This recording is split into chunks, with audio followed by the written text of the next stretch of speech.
বন্ধুরা আমার, এই জিনিসটা বোঝানোর জন্য আপনাদের পাশে মেঘনা নদী আছে, এক মাঝি ভাই নদীর মধ্যে নৌকা চালায় আর আমার নবীর মহব্বতে গুনগুনাইয়া দুরুদ সালাম পেশ করে।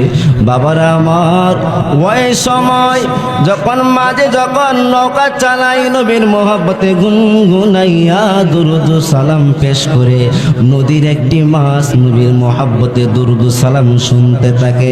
বাবারা আমার, জেলেরা আইসা যখন মাস্টারি মারিয়া যখন বাজারে নিয়ে গেলেন, ওই বাজারে হযরতে আবু বকর সিদ্দিক রাদিয়াল্লাহু তাআলা আনহু বাজারে গেলেন মাছ কেনার জন্য। যেই মাছটি নবীর মহব্বতে দুরুদ সালাম শুনতেন, ওই মাছটিরে কিনিয়া হযরতে আবু বকর বাড়িতে আসলেন। স্ত্রীকে ডাকে দিয়া বলল, ও প্রাণের স্ত্রী আমার, মাছটারে ভালো কইরা রান্না বান্না করবা, কারণ হইল আমার বাড়িতে দুপুর বেলায় রহমাতুল লিল আলামিন নবী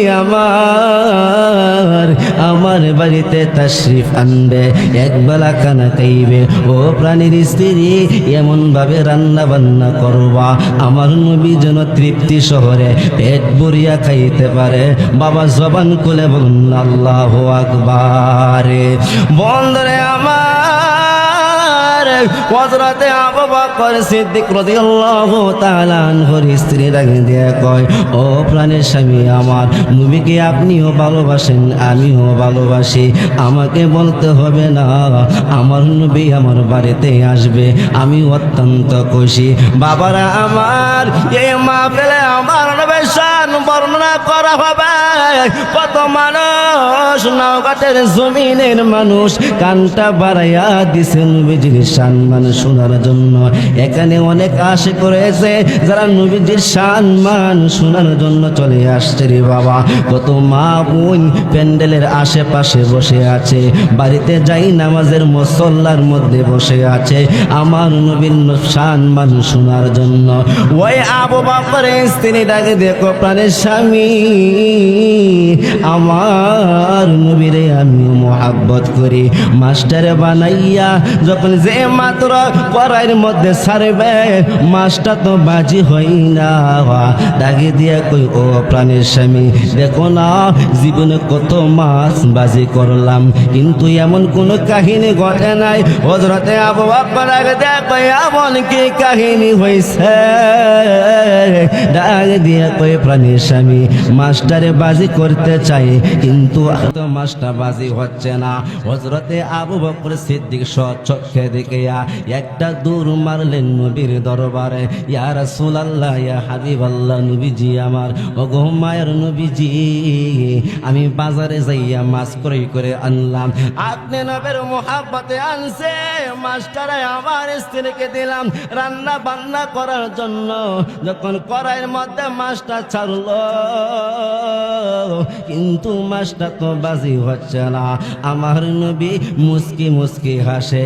যখন আবু বকরের বাড়িতে আমার নবী গেলেন, ওই মাছটা দিকে তাকাইয়া আমার নবী মুস্কি মুস্কি হাসে। হযরতে আবু বকর ডাকে দিয়া কই, ইয়া রাসূলুল্লাহ, ইয়া হাবিবাল্লাহ, ওগো মায়ের নবীজি আমার, এই রহস্যর বেদ আমি জানি না। যতক্ষণ পর্যন্ত আমি আবু বকর এর রহস্য না জানবা গো নবী আমার, ততক্ষণ পর্যন্ত আমি আবু বকরের কলজা ঠান্ডা হবে না।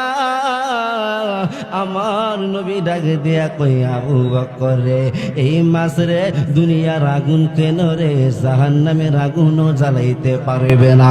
আবু বকর ডাকে দিয়া কই, নবী আমার, আগুনের কাজ হলো জ্বালাইয়া দেওয়া, পোড়াইয়া দেওয়া, চারকার করে দেওয়া, কিন্তু এই মাছটা দুনিয়ার আগুনও জ্বালাইতে পারবে না, জাহান্নামের আগুনও জ্বালাইতে পারবে না। ওগো নবীজি, মাছটির মধ্যে কি রয়েছে?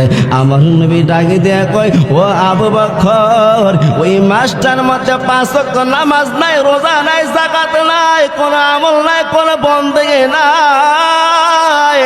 আমার নবী ডাকে দিয়ে কয়, একটা জিনিস আছে, সে আমি নবীর মোহাব্বতে দুরুদ ও সালাম পেশ করত।